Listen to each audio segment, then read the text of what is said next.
কলি ছোৱালী ৰে মইনা মিঠা মাত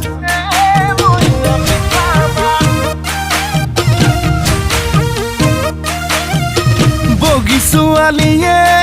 মইনা বুকুত মাত